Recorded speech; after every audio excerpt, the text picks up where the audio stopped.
انسان کو ایک نطفے کے ساتھ پیدا کیا، اس کی حقیقت بتاتے ہیں۔ تمہارے لیے اللہ فرماتے ہیں گھوڑوں کو، گدھوں کو سواری کے طور پر تم استعمال کرتے ہو، اللہ تعالیٰ نے تمہارے لیے سواری کو پیدا کیا۔ اللہ بارش برساتا ہے جس سے انگور، پھل، مختلف پھل، کھجور، زیتون پیدا ہوتی ہیں جو تمہارے لیے خوراک ہے۔ دن رات کو اللہ نے بنایا، سورج چاند کو اللہ نے بنایا، سمندروں میں کشتیاں چلتی دیکھتے ہیں۔ یعنی اتنی نعمتیں اللہ تعالیٰ گنوا کر تمہیں کہتے ہیں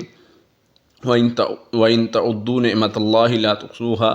تم اگر اللہ تعالیٰ کی نعمتوں کو شمار کرنا چاہو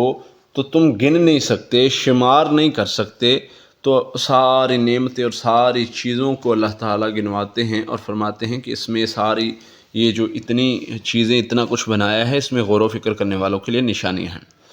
پھر اللہ تعالیٰ آگے فرماتے ہیں کہ تم جن کو غیر اللہ کو پکارتے ہو، قبروں والوں کو پکارتے ہو، یہ سورہ نحل کی آیت نمبر 21 ہے۔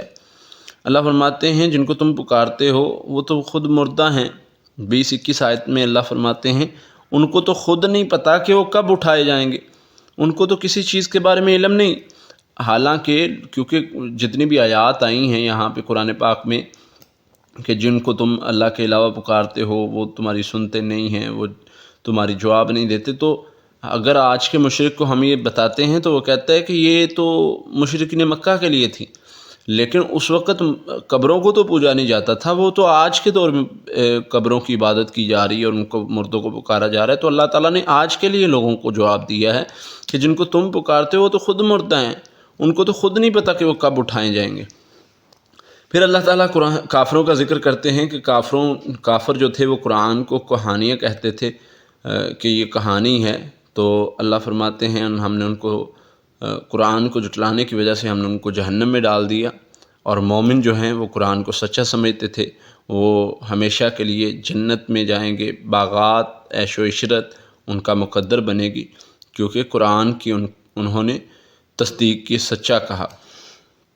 پھر اسی طرح اللہ فرماتے ہیں کہ اگر تمہیں کسی چیز کے بارے میں علم نہ ہو تو تم اہل علم سے پوچھ سکتے ہو۔ اگر کسی کے بارے میں تمہیں قرآن ہے، احادیث ہے، کوئی چیز سمجھ نہیں آئی، آج کل ہم خود معنی بنا کر بیٹھ جاتے ہیں، تو اس چیز سے منع کیا گیا ہے کہ کسی اہل علم سے پوچھ لو۔ پھر اللہ تعالیٰ نے ایک کافروں کی بات بیان کی ہے کہ یہ فرشتوں کے بارے میں جو الزام لگاتے تھے کہ اللہ کی بیٹیاں ہیں، نعوذ باللہ،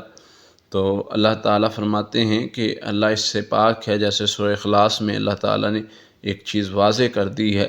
تو یہ ان کے جو الزامات ہیں ان کا بھرپور جواب دیا گیا ہے۔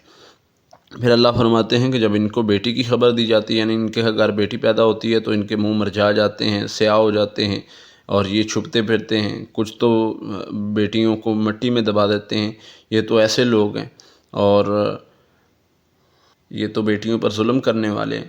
پھر آگے چل کے اللہ تعالیٰ فرماتے ہیں کہ اللہ تعالیٰ تمہیں گناہوں کی وجہ سے نہیں پکڑتا، اگر اللہ تمہیں تمہارے گناہوں کی وجہ سے پکڑتا ہوتا یہاں پر اس دنیا میں، اس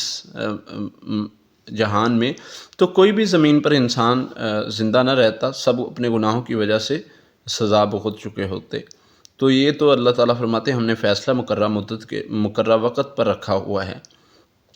پھر اللہ تعالیٰ فرماتے ہیں کہ تمہارے لیے کچھ چوپایوں میں عبرت ہے، سمجھنے کی بات ہے، جاننے کی بات ہے کہ وہ اللہ خون اور گوبر کے درمیان میں سے تمہیں دودھ نکال کے دیتا ہے، تو یہ کتنی اس کی بڑی قدرت ہے، اس کو سمجھنے والوں کے لیے، عقل والوں کے لیے نشانیاں ہیں۔ پھر اللہ فرماتے ہیں اللہ نے حکم دیا مکھی کو،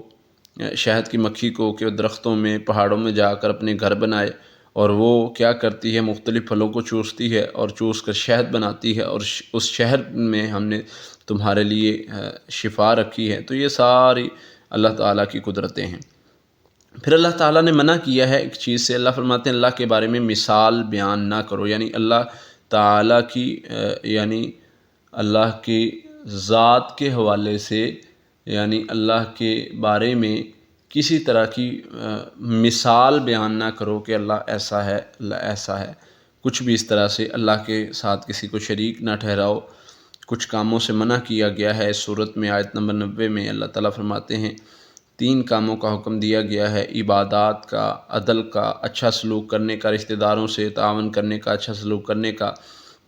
کچھ چیزوں سے منع کیا گیا ہے، برائی ہے، ظلم ہے اور برے کام ہیں، ان سب چیزوں سے منع کیا گیا ہے کہ ان سے تم دور ہو جاؤ، بچ جاؤ، تمہارے لیے خیر ہے۔ اعمال کی قبولیت کے لیے شرط رکھی گئی ہے، وہ ہے ایمان کی، جیسے سورہ عصر میں اللہ تعالیٰ فرماتے ہیں انسان خسارے میں ہیں، گھاٹے میں ہیں، الا الذین آمنوا وعملوا الصالحات، مگر وہ لوگ جو ایمان لائے اور نیک اعمال کیے۔ صرف نیک اعمال تو کفار بھی بہت کرتے تھے، لیکن ایمان نہیں تھا، تو ایمان کے علاوہ آپ کے جیسے سورہ کہف میں اللہ فرماتے ہیں کہ سارے کے سارے اعمال تباہ کر دیے جائیں گے جن کے پاس ایمان نہیں ہوگا۔ پھر آگے اللہ تعالیٰ فرماتے ہیں جب تم قرآن پاک کی تلاوت کرو تو اعوذ باللہ پڑھ لیا کرو، اللہ کی پناہ میں آ جایا کرو شیطان کے شر سے۔